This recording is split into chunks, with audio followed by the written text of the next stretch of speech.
The intrusion vector. The intrusion vector is a metaphysical catalog of abduction. And the Nonlinear Phenomena Research Initiative is a big part of that. And it's so meta because it says something about the crossover reality. Because creativity, in this case, is also manifesting in a very non-linear way. So it is this catalog, which has on the cover of it, and again, you can find the intrusion vector on books.by/uniquilibrium and also on Amazon.com. Both of the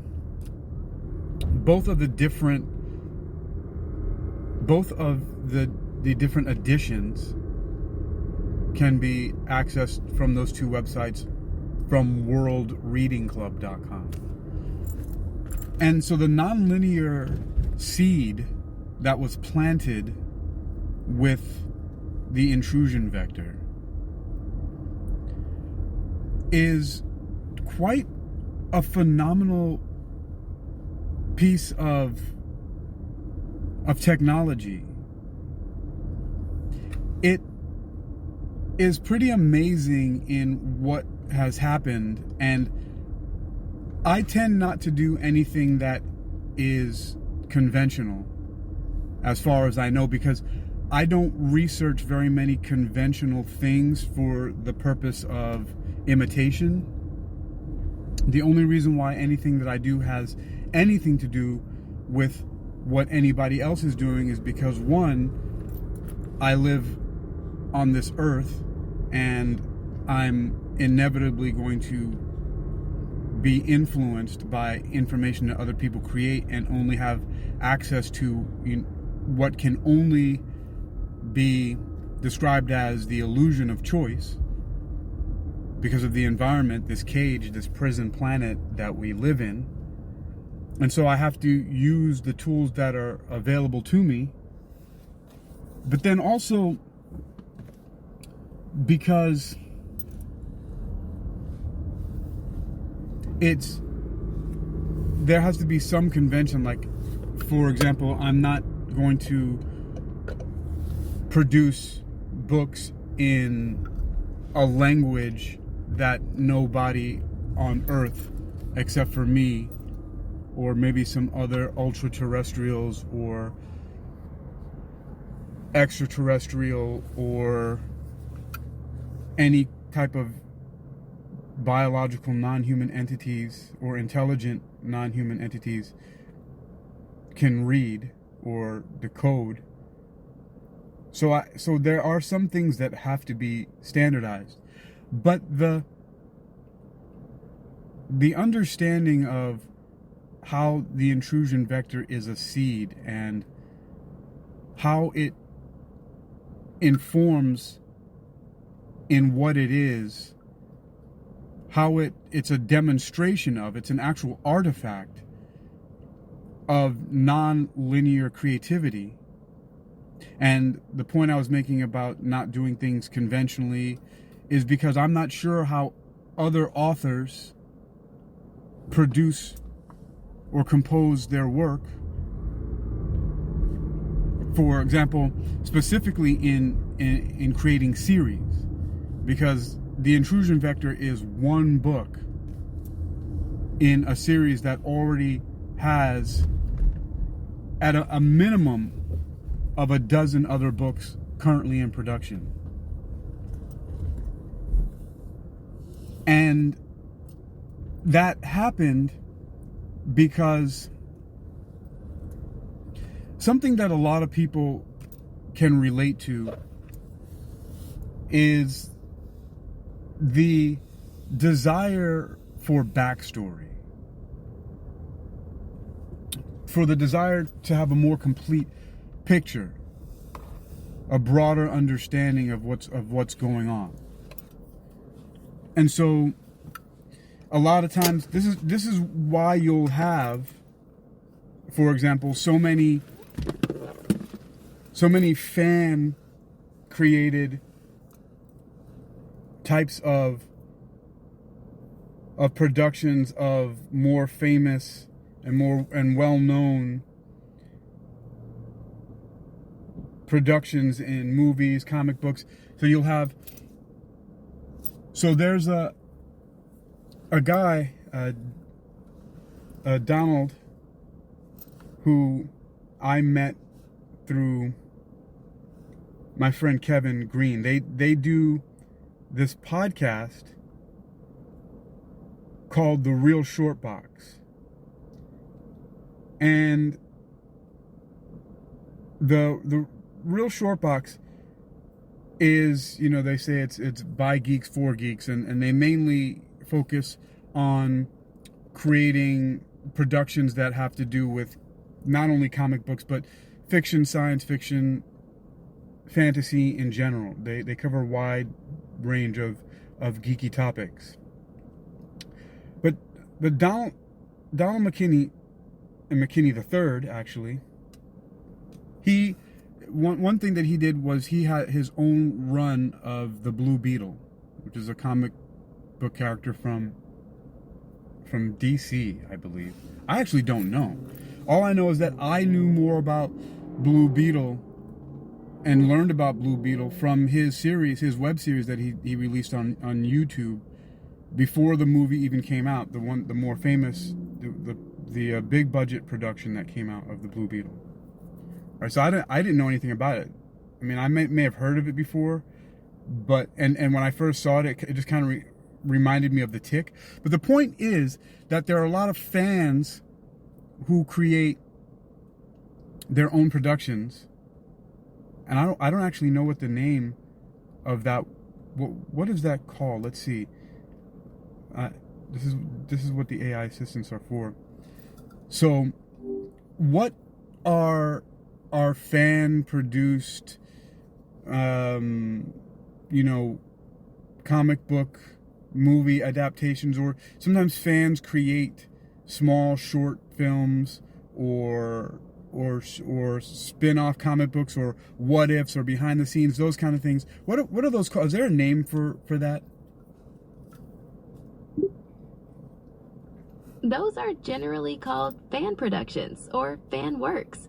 This can include fan films, which are short films based on existing properties, as well as fan fiction, which might include spin-off comics or what-if scenarios. Is there a particular type you're interested in? No, that's the term that I was more looking for. That was at the front of my brain, is fan fiction. And so fan fiction is a big thing. And something that immediately came to mind was, not too long ago, I was at my sister's house, sitting in her living room, working on one of my books, or doing what I call lo-fi audiobook podcasts. And again, you can find all of those on worldreadingclub.com. And what I do is, sometimes in the background, I'll just put on some movies, just so that in between writing, there'll be something in the background I can look up on while something that the AI is rendering, or something that I'm looking up, or a file that I'm downloading. Because a lot of times I'll create PDFs of my manuscripts and then download them and then feed them to the AI to help me clean up the punctuation and spelling, and to help with phrasing and things like that. So, but I had gone to the Disney Channel and their Marvel section and put it on, and I noticed how there were various different, first of all, animations that picked up where some of the movies left off, or other short productions that filled in gaps or showed what happened in between certain different movies, for example. And so it is in the spirit of that. And so this is really what I was getting to about the seed that the intrusion vector is. It's in the same spirit of basically the backstory and filling in the gaps, and sometimes retconning is what. And you know, I really did not know. I never even see. I'm not as into the fandom of things as a lot of people are. I'm a consumer of a lot of fiction and fantasy and sci-fi, but I'm not. I don't know if that means that I'm not a fan, because even a lot of the heavy metal, death metal bands and things like that I've been listening to for 30 years, I don't know most of the musicians in a lot of these groups. Usually I may know what the name of the lead singer is, but most of the time I don't. And it's crazy. You know, I just like the music, but I'm not so much into who are these people doing it, unless for some reason or other I find out about it. But that's so. But the fan fiction is one example of it. But now Marvel, the Marvel Cinematic Universe, has been doing that with their films. They're filling in gaps, they're retconning. And I was going to say, actually what I was getting to is that I never knew the term retcon until something I was looking at, a Rick and Morty episode that they talked about retconning. So my point is that when I was talking about how I don't know about the musicians and certain bands and things like that I've been into a long time, and even movies and whatever, I just don't know who the actors and actresses are. You'd be surprised how many I don't know.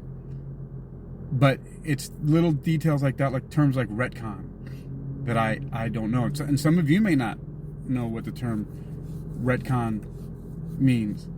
But in plain terms, it's simply going back in time to before a specific time period of a movie or TV show or some production, comic book, whatever happened, and fixing something or starting a story there to explain something later or to explain something away.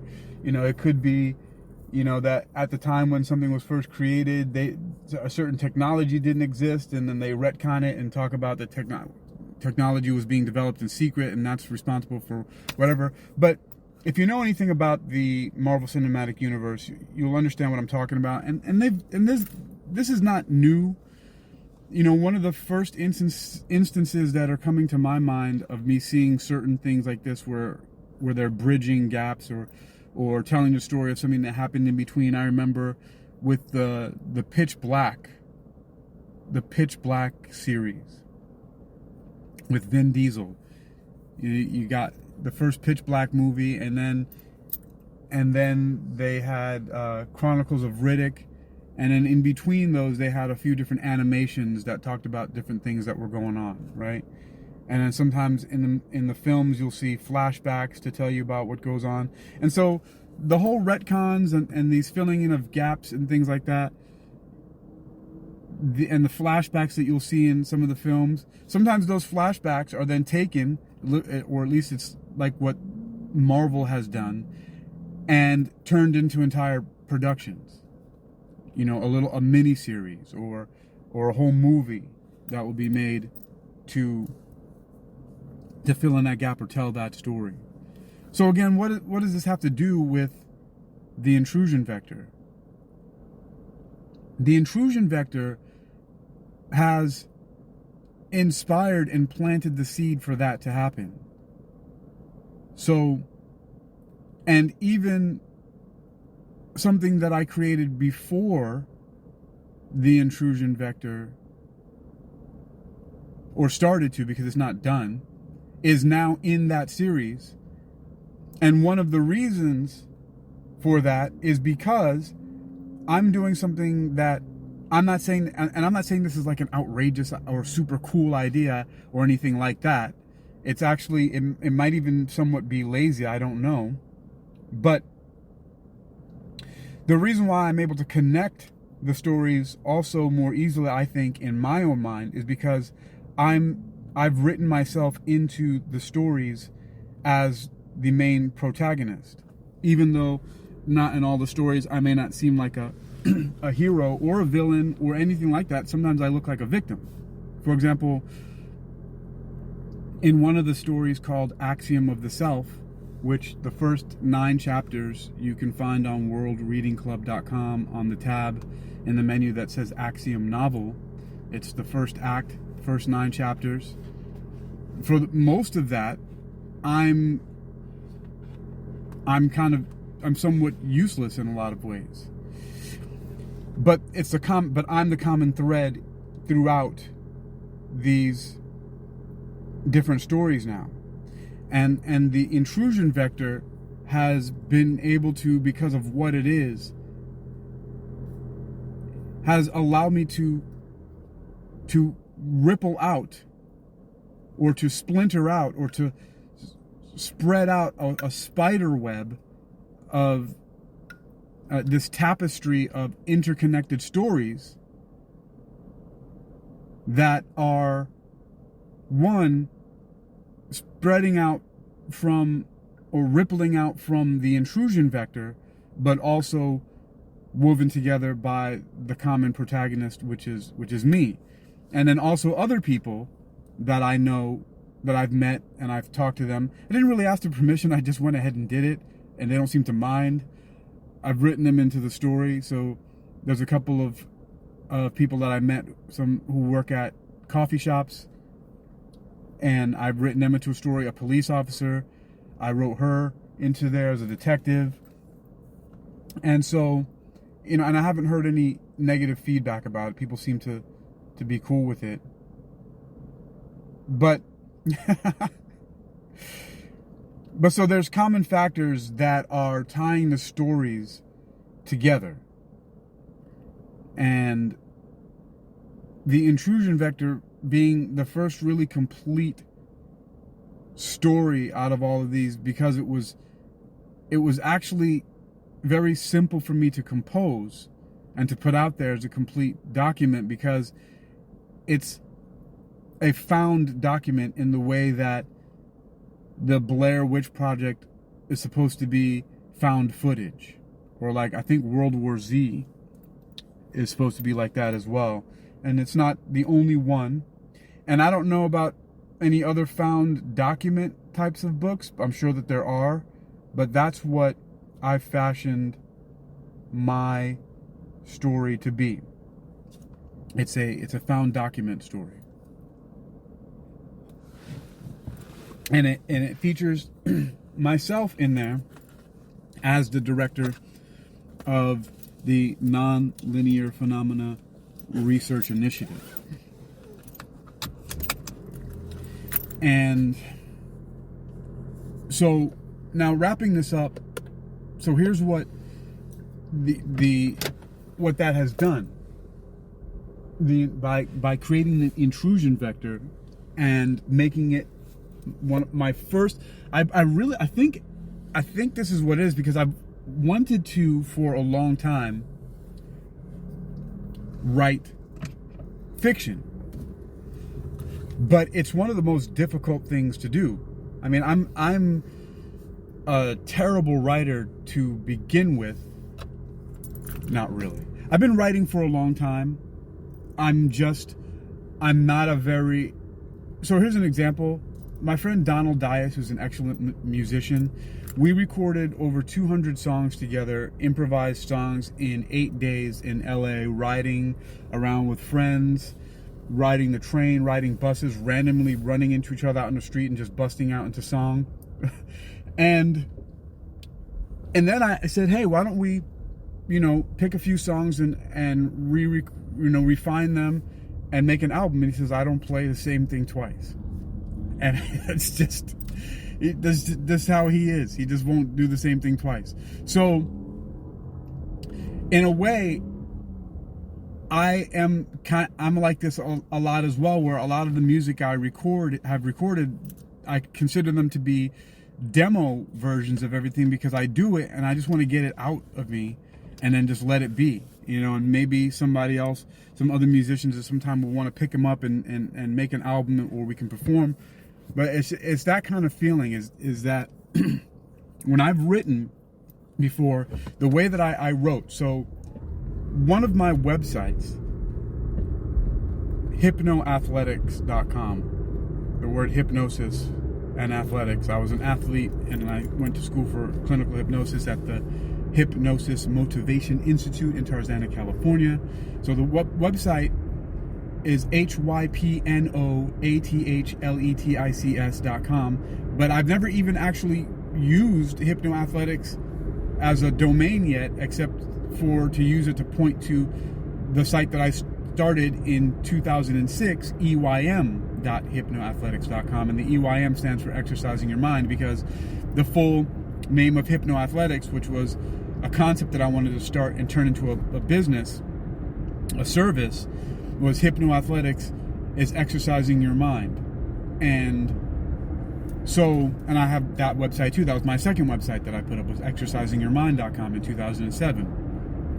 And then from there, I started being a guest on podcasts where I would literally be interviewed for like 2 hours. They would just let me go on and on for hours at a time. Hats off to Shandi Davy, who passed away a few years ago. She wrote the book From Ohm to Orgasm, and her podcast called Karma Cafe, which was on Blog Talk Radio, was where I first was on there as a podcast guest. So I thank her for that, for getting me on there and letting me speak and talk about my ideas. And so the whole thing about this, so I'll circle back here now, because in a little bit I'm going to have to actually wrap this up. But the thing is that I would get, on my websites, and Hypnoathletics, which is about to turn 20 years old, the first blog was put on there in March of 2006, is that the way that I would write, and this has to do with, improvising, and how Donald talks about I don't play the same thing twice, was I would literally open up the editor on the WordPress powered blogs that I have, because all my websites are basically blogs. And there's a trick behind that. Actually, I'm gonna put up a blog about this on onepersonenterprise.com. So onepersonenterprise.com, where you can have access to the One Person Enterprise podcast, is where I'm going into various different business ideas that a lot of people are going to have a lot of aha moments about, that will be able to help you. A lot of stuff that that just takes your time instead of your money, that you can do, that will help you launch and find avenues to promote, market, and share ideas for your business. So onepersonenterprise.com, and the one about the reason why I use blog sites rather than another type of site is going to be on there. But I would literally have just the editor open while I was live online. So what I think, and see, I don't even know, but what I'm pretty sure that most people do is they would compose their blog in like a Word document or something like that, and then they would either upload that file to their site and it would populate the window. I don't know how it works, and all the text and everything would upload on their site from the document, or they would copy and paste it into the blog editor and then format it however they wanted to. Meanwhile, the way I do it, I would just have the text editor open of the blog, and I would just start writing stream of consciousness while live online, and just saving along the way, which I learned to start doing because I actually lost thousands of words of blogging before by not doing that, and also because I didn't know that you could have automatic safeguards for it to automatically save every so often, or maybe the feature wasn't available. I don't know. GoDaddy, which is, I've still been using them since 2006, they had they had this thing called Quick Blogcast, which I don't know why that product went away, but it was one of the most gangster products ever of all time. And if anybody who knows about Quick Blogcast, and if you're a person who knows how to make something like that, I'm telling you, so much money can be made with that product. It was working for me. It was an amazing product. I'm actually going to put that on onepersonenterprise.com. So I'm making a mental note. One person enterprise. By the way, it's behind a pay gate. Right now it's $17.99 a month, but I'm going to actually increase that. The maximum I can do on Spreaker is $30. So eventually all of my stuff is going to be behind $30 a month paywalls. Some of them are not that much right now. Some of them are like 9, some of them are 4. I have all these different blogs, podcasts it is. But my point is, that's how I would write blogs, is I would have the blog editor, text editor open, and I would just write stream of consciousness and then save it and stop. If I had to open up a book or use a search engine to search for information about an author or a quote or something like that, and then I'd copy and paste it or transcribe it over from reading it into my text editor, and then I would publish. And so sometimes I would be sitting there for hours and hours and hours, just thinking of things and stream of consciousness and attempting to connect the ideas and rearranging stuff, and this might go better here, this might go better here, so on and so forth. And you can probably tell if you look at my older blogs, that's exactly what it was. It was just me just typing away. I didn't care about punctuation or that much about grammar. It was more almost prosaic and poetic in a lot of ways that I wrote than it was anything having to do with standard English literature or really any type of excelling at writing. So all that to say is that I'm a great writer. What I'm terrible as a writer at, what I should have said, because I'm not self-deprecating in that way, is that I'm terrible at writing in a standard way, in a mainstream way, in a collegiate, in AP style, or all these other styles.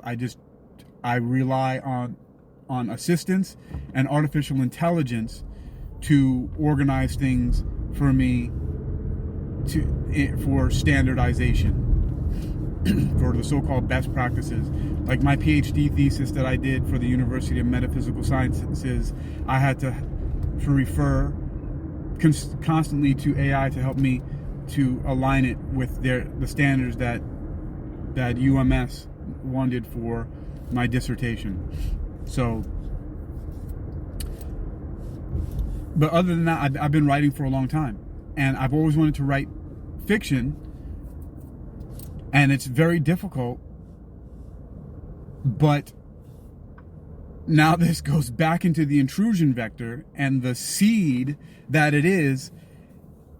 It is my first completed piece of fiction. It's a cosmic horror, a science fiction that I've ever done that's complete from beginning to end, that I'm satisfied with. I've never created anything like it before.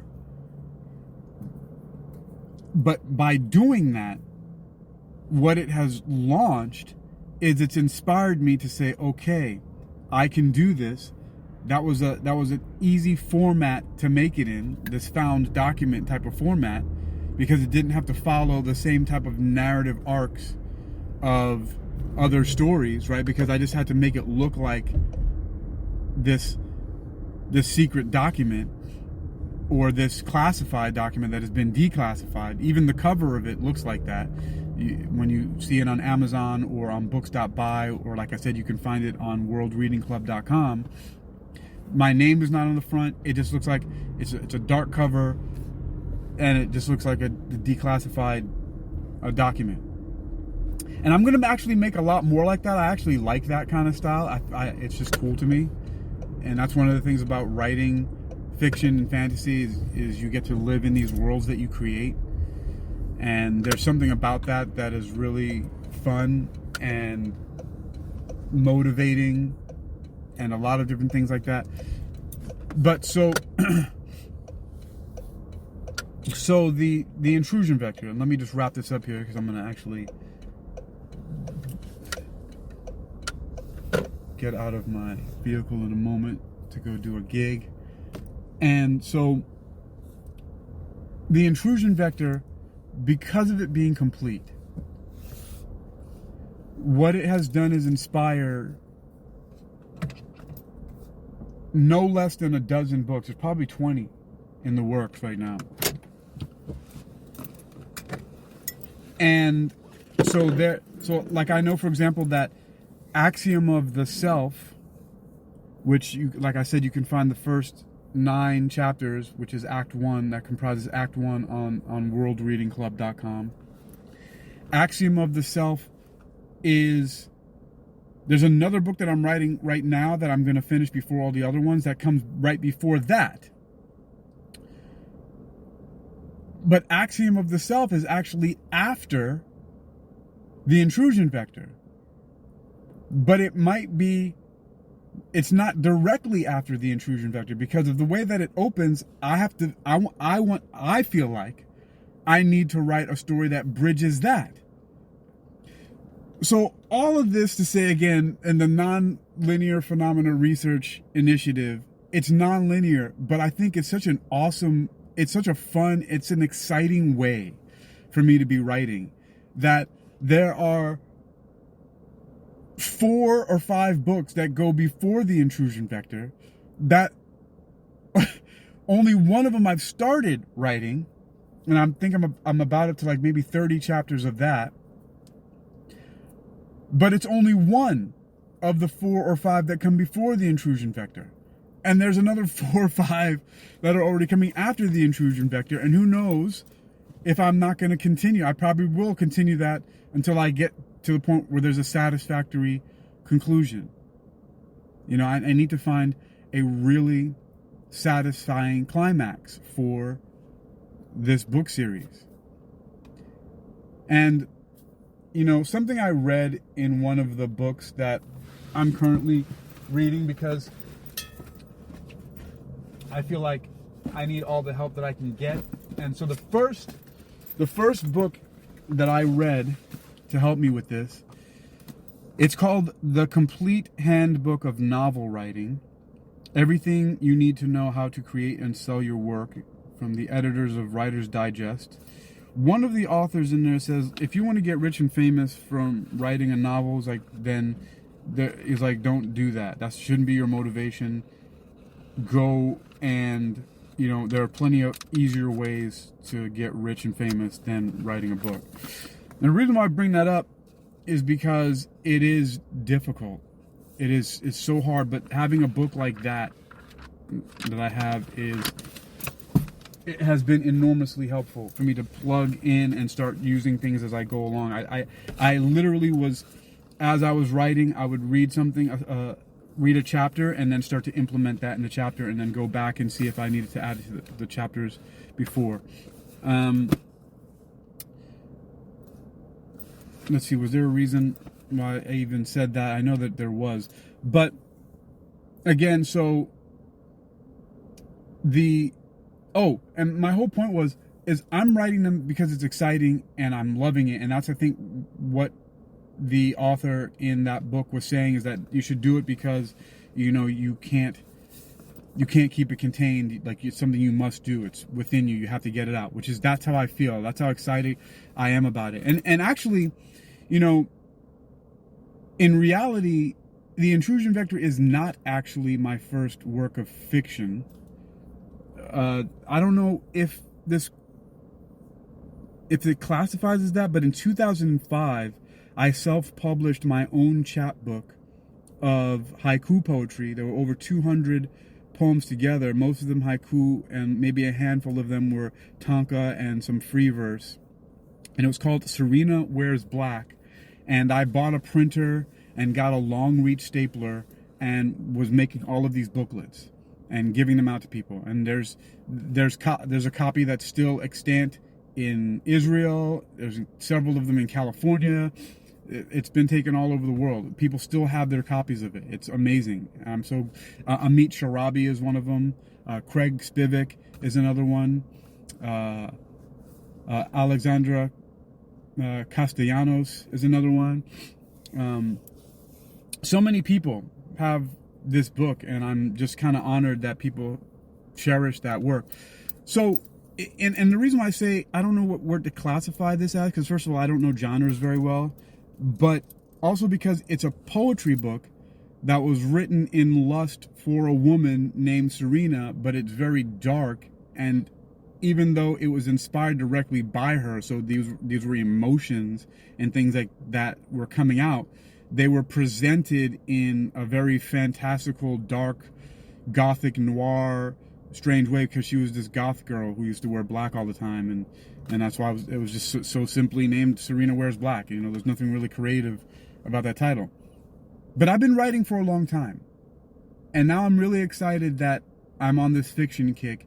And also because of the fact that when I get obsessed about something, I take things to their completion. I create albums, I'll write, I'll do things, which is one of the reasons why I know I'm going to keep going unless something stops me from doing, like if I get brain damage or my hands get chopped off or something crazy happens, right? Or then I'll just start dictating. And if I can't talk, you know, then I'm screwed. Then I'll just have to go on a cruise ship and drown myself. But as long as I can, I'm going to keep going. And the proof of that is the fact that my website, Hypnoathletics, or eym.hypnoathletics.com, has been online since March of 2006. It's going to have its 20th birthday coming up next month. Right now it's February of 2026. So in March of 2026, 20 years. So I don't stop. That's one of the things that I've stayed consistent with.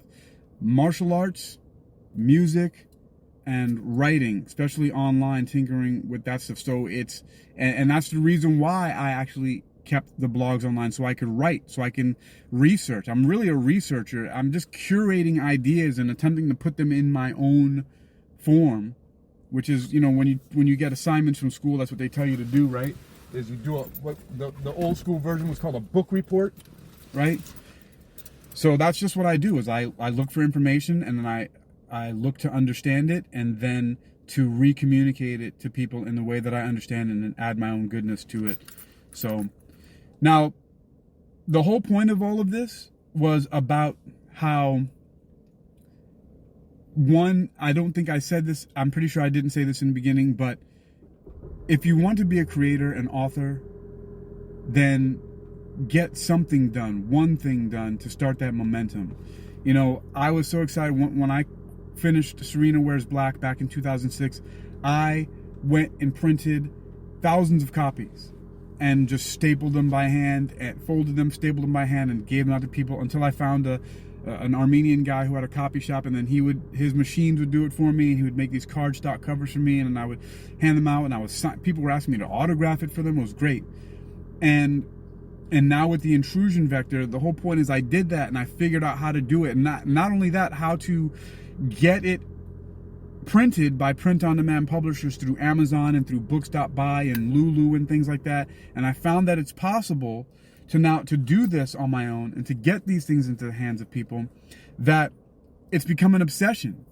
And so if you want to get something done, part of starting that obsession, that motivation, that inspiration, is to create a project. Find something that you can do and get a completed project from beginning to end, and plant that seed, and it will ripple out, branch out, because this is what has happened with the intrusion vector for me, is that it has now taken on a life of its own, and it's growing. And like I said, there are already at a minimum of a dozen other books currently in production in order to fill out this story. Just like how the Avengers movies, you had the Avengers, you had all these different stories, right? You had the Hulk, Iron Man, Captain America, right? And then they became the Avengers, right? And Thor, right? All of that stuff, that's what this is basically like. And it's exciting. And the point that I was making about, I'm doing this, and it doesn't matter about me becoming rich and famous from this. What matters is the doing of it, and the fact that I can have physical printed copies of paperbacks and hardcovers that I can give to people that, millennia from now may be found buried in some rubble somewhere, or will be placed in some library somewhere, or in some vaults, that I'm going to leave behind a piece of history. There's something about that, but just the fact of having these books in my hands. And a lot of them, they're not perfect. There's like printing errors, and there's stuff that I don't like about it, and things that happen, like a couple of my books, like Amazon added table of contents that I didn't put in there, and instead of it having the actual table of contents, it has like every section is page 1. Another one of my books, every section is page 4. I don't know how that happens, so maybe I have to, but the fact that I'm doing that, I'm learning as I'm going, and it doesn't matter because I'm doing it. And a lot of people just aren't doing it because they're afraid of what might happen, or they're going to waste time or waste money. You know, I don't know. I'm giving these books to people. Some of them, I've sold a bunch of them, physical copies. I ordered a bunch from. I'm doing my own book arbitrage. I got books for $2.30 a piece or $2.50 a piece and sold them for $5. So I don't know. There's so many different exciting things to do that we don't have to rely on. Let me wrap this up. The whole point is this. If you want to be an author, composer, producer, publisher, which is what I do, multimedia publishing, you just have to start doing the work and keep doing it and keep going. It's persistence, it's resilience, it's consistency, and damned if you do, damned if you don't. It doesn't matter if you're a celebrity or you're not, or you're completely obscure. People are going to hate you and or love you regardless of what you do. So you might as well do as much of what you love to do and what you can and what you feel passionate about, because why live a life that you're going to regret? And this is just an example of the intrusion vector and all of the books that have been inspired from creating that, the ideas that are now connected to that, and and when you look at it yourself, the way that it was written, you'll see what I'm talking about. It has so much opportunity for expansion and understanding. The entities, the verifiers, the Institute for